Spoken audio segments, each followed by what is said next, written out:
జనసేనాని పవన్ కళ్యాణ్ కూటమిలో ఇప్పుడు చాలా కీలకంగా మారారా?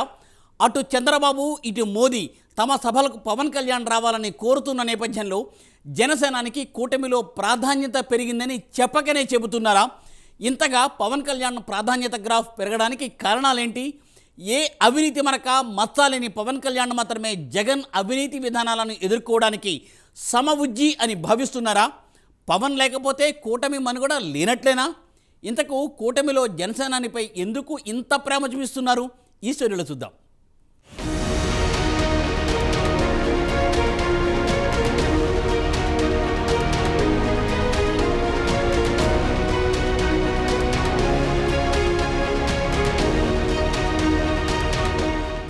ఏపీలో జనసేన, టీడీపీ, బీజేపీ కూటమి కట్టడంలో జనసేనాని పవన్ కళ్యాణ్ చాలా కీలక పాత్ర పోషించిన సంగతి తెలిసిందే. టీడీపీని ఎన్డీఏలోకి తిరిగి తేవడానికి పవన్ కళ్యాణ్ బీజేపీ నేతల చేత నానా మాటలు పడినట్లు పవన్ కళ్యాణే స్వయంగా పేర్కొనడం జరిగింది. మోదీకి పవన్ కళ్యాణ్కు బాగా సన్నిహిత సంబంధాలున్నాయి.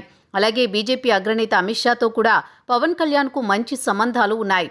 ఈ సంబంధాలతోనే ఎన్డీఏ కూటమిలోకి టీడీపీని తీసుకురావడానికి ఉపయోగపడిందని తెలుస్తోంది.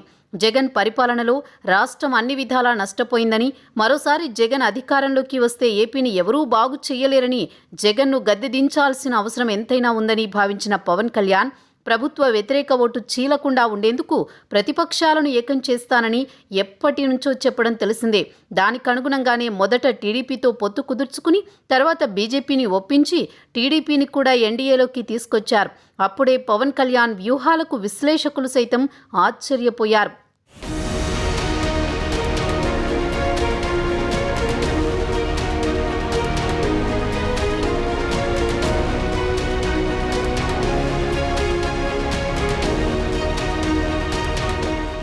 ఇప్పుడు కూటమిలో పవన్ కళ్యాణ్ కీలకంగా మారారు. ఇటు చంద్రబాబు అటు మోదీ సైతం తమ సభలో జనసేనాని పవన్ కళ్యాణ్ పాల్గొనాలని కోరుతున్నారు.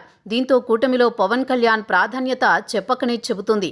పవన్ కళ్యాణ్కు ఒక నిర్దిష్టమైన ఓటు బ్యాంక్ ఉంది. గత ఎన్నికల్లో 6% ఓట్లు సాధించారు. తర్వాత కాలంలో వైసీపీ ప్రభుత్వంపై పోరాడిన తీరు చూసిన ఆంధ్ర జనం పవన్ కళ్యాణ్కు బ్రహ్మరథం పడుతున్నారు. దీంతో ఇప్పుడు జనసేనకు దాదాపు 20% దాకా ఓటు బ్యాంక్ పెరిగింది. మరోవైపు ఏమాత్రం ఓటు బ్యాంకు లేని బీజేపీకి 6 ఎంపీ సీట్లు, 10 ఎమ్మెల్యే సీట్లు కేటాయించడంలో కూడా పవన్ కీలక పాత్ర పోషించడమే కాకుండా తాను ఒక అడుగు కిందకి దిగి త్యాగాలు కూడా చేశారు. దీంతో మోదీకి పవన్ కళ్యాణ్పై అభిమానం ఇంకా పెరిగిందని తెలుస్తోంది. అదేవిధంగా ఒంటరిగా జగన్ను ఎదుర్కొనే శక్తి సామర్థ్యాలు చంద్రబాబుకు లేకపోవడం, కేసులతో సతమతమవుతుండడంతో పవన్ కళ్యాణ్కు తోడు ఎంతో ఊరటనిచ్చింది చంద్రబాబుకు. దీంతో చంద్రబాబు సైతం పవన్ కళ్యాణ్కు ఎనలేని ప్రాధాన్యత ఇస్తున్నారు.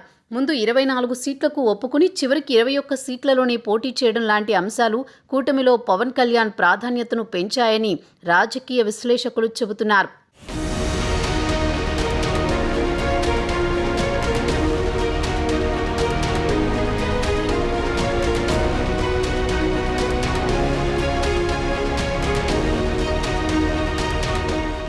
ఒక్కొక్కసారి ఎక్కడ నెగ్గాలో తెలియడం కన్నా ఎక్కడ తగ్గాలో తెలియడంలోనే విజయం సాధించవచ్చనేది పవన్ కళ్యాణ్ తన చేతల్లో చూపించారు.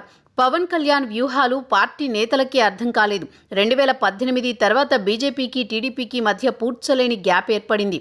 ఈ దశలో రెండు పార్టీలు మళ్లీ కలవడం జరిగే పని కాదని రాష్ట్రంలోని బీజేపీ శ్రేణులు సైతం చెప్పుకొచ్చాయి. అలాంటి నేపథ్యంలో రెండు పార్టీలను ఒక తాటిపైకి తీసుకురావడం పెద్ద బెంచ్ మార్క్గా రాజకీయ పరిశీలకులు చెబుతున్నారు.